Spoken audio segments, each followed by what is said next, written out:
నిర్లక్ష్యం వల్ల ఈ యొక్క 2017-18 విద్యా సంవత్సరంగాను ఎంసీఏ బృందం 100 సీట్లు రద్దు చేయడం జరిగింది.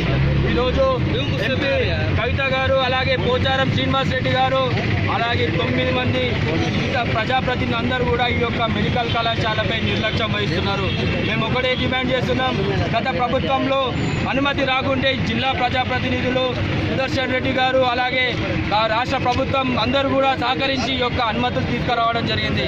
కానీ ఈ యొక్క కేసీఆర్ కూతురు కవిత గారు ఈ యొక్క మెడికల్ కళాశాలపై పూర్తిగా నిర్లక్ష్యం వహిస్తుంది. ఈ యొక్క నిర్లక్ష్యం కారణంగా ఈరోజు 100 మెడికల్ సీట్లు కోల్పోవడం జరిగింది.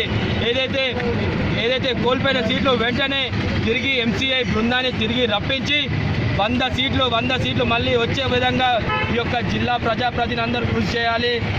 ముఖ్యంగా ఎంపీ గారు కృషి చేయాలి, అలాగే పోచారం గారు కృషి చేయాలని చెప్పేసి మేము ఈ యొక్క యువజన కాంగ్రెస్ తరఫున డిమాండ్ చేస్తున్నాం.